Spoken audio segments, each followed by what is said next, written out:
Have a nice day to everyone. So friends, हमने पिछले topic में किया एज ऑफ एलिजाबेथन। सो आज हम करने जा रहे हैं जैकोबियन एज। सो फ्रेंड्स, हमें सबसे पहले जानना होगा कि जैकोबियन एज है। जैसे एलिजाबेथन एज थी, उसको क्या बोल दिया, एलिजाबेथ की उनके नाम पर रखा गया था, एलिजाबेथ। सो इसका जो किंग था वो था James one. So why this is not called Jamesian, इसको जैकोबियन क्यों बोला जाता है। और हु वाज जेम्स वन, क्योंकि हमने देखा जो क्वीन एलिजाबेथ थी उनकी उसने मैरिज नहीं करवाई थी, इसी कारण उसको वर्जिन क्वीन बोला जाता था। But then who was James one. So James one की हम पहले हिस्ट्री जान लेते हैं कि वो कौन था और इस एज को जैकोबियन एज क्यों बोला जाता है। सो लैटिन वर्ड जेम्स वन है जो, वो लैटिन वर्ड जेम्स वन, जो जेम्स है उसको लैटिन में जैकोब्स बोला जाता है। सो इसलिए जेम्स से क्या बन गया, जैकोबियन एज। सो लैटिन में इसको जेम्स को जैकोब्स बोला जाता है। सो अब हमने जानी है हिस्ट्री। सो फ्रेंड्स, जो हेनरी सेवन्थ की जो जेम्स वन था वो था कौन। सो जो हेनरी सेवन्थ है उसका आगे बेटा था हेनरी एट्थ। हेनरी सेवन्थ का एक सन था, एक डॉटर थी। हेनरी सेवन्थ का एक सन था, वो था हेनरी एट्थ, और उसकी डॉटर का नाम था मार्गरेट ट्यूटर। सो हेनरी एट्थ है जो, उसकी आगे डॉटर हुई एलिजाबेथ वन, जो क्वीन एलिजाबेथ थी। और जो मार्गरेट ट्यूटर है वो हेनरी सेवन्थ की डॉटर थी, मार्गरेट ट्यूटर। उसने शादी कर ली थी स्कॉटलैंड के जेम्स फोर्थ से। सो मार्गरेट ट्यूटर के आगे दो किड्स हुए, जेम्स फिफ्थ और मैरी वन। सो जो एलिजाबेथ वन थी उसने मैरी जो वन थी उसको मरवा दिया था, उसको फांसी दिलवा दी, एग्जीक्यूट करवा दिया था। सो जो आगे जो जेम्स फाइव है उसका बेटा था जेम्स सिक्स, जो स्कॉटलैंड का किंग था, जेम्स सिक्स। सो जो अब देखा कि एलिजाबेथन की तो कोई सक्सेसर था नहीं, तो फिर इंग्लैंड वाले थे जो, उन्होंने सभी ने सोचा कि क्यों ना उसके एलिजाबेथ के किसी रिलेटिव को आगे किंग बना दिया जाए। तो कौन बचा उनके पास, जेम्स सिक्स। सो उन्होंने जेम्स सिक्स था जो, उसको जेम्स सिक्स स्कॉटलैंड का था, उसको इंग्लैंड का जेम्स वन किंग बना दिया। सो इस तरह से जैकोबियन एज स्टार्ट होती है। सो आगे हमने इसकी हिस्टोरिकल बैकग्राउंड को जानना है। Von fire treason. सो इसके बारे में जो घटना है, इसके बारे में बहुत कम लोग, इंसिडेंट के बारे में बहुत कम लोगों को पता होता है। सो 5, जैसे ना आज भी वहाँ पर ट्रेडिशन है इंग्लैंड में, 5 नवंबर होता है। जब 5 नवंबर होती है तो वहाँ पर लोग, बच्चे बड़े, वो ना जैसे पेपर लार्ज साइज की पेपर डॉल बनाते हैं। जैसे हम जहाँ पर दशहरे के टाइम पर पुतले बनाते हैं, ऐसे ही वो किसी ना एनोनिमसली मैन का पुतला बनाते हैं और उसको आग लगाते हैं हर साल 5 नवंबर को। सो इसके पीछे हिस्ट्री क्या है। सो जो जेम्स वन था वो प्रोटेस्टेंट था। जो इंग्लैंड की ज़्यादा लोग थे वो कैथोलिक थे।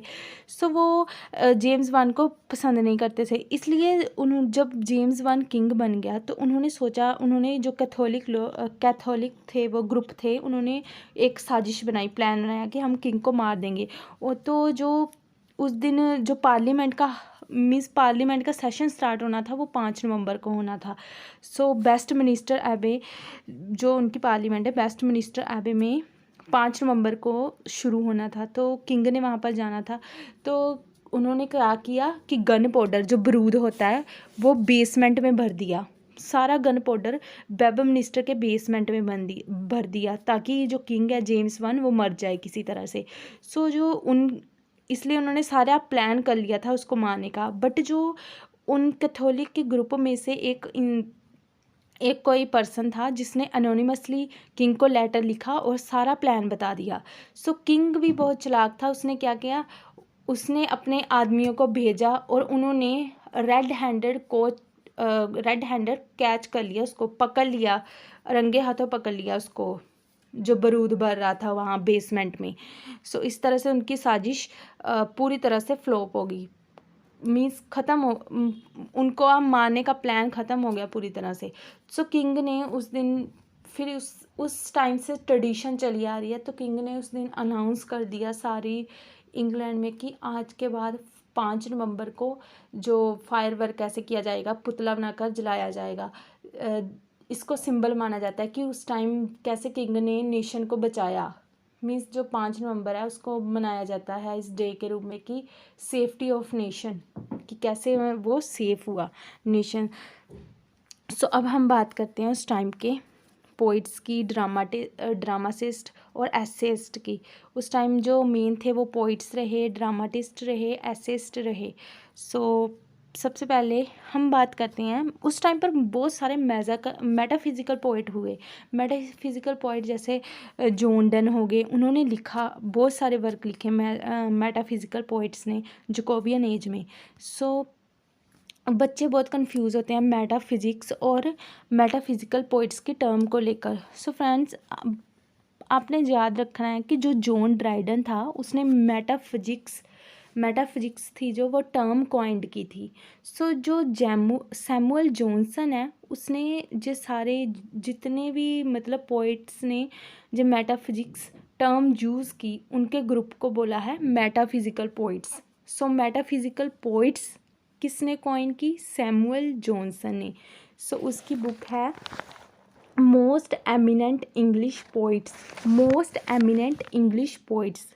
सैमुअल जॉनसन की बुक है, उसमें उसने ये मेटाफिज़िकल पोइट्स की टर्म को कॉइन किया है जी, आपने याद रखना है। So don't be confused in between metaphysics और मेटाफिज़िकल पोइट्स। सो आगे हम बात करते हैं उस टाइम के एसेइस्ट की। सो उस टाइम पर जो फेमस एसेइस्ट है वो है फ्रांसिस बेकन, जिन्होंने ऐसे लिखे फेमस है Francis Bacon. So Francis Bacon है, he is the father of modern essay, उसको फादर ऑफ मॉडर्न एसे भी बोला जाता है। सो उन्होंने लिखा advancement of learning, and this is very important work, advancement of learning by Francis Bacon, because ये उसने जेम्स 1 के लिए लिखा, was written to James 1, so that's why this is much very most important question. So आगे उसने लिखे assess, उसने assess की कलेक्शन लिखी, उस बुक का नाम एसेस है।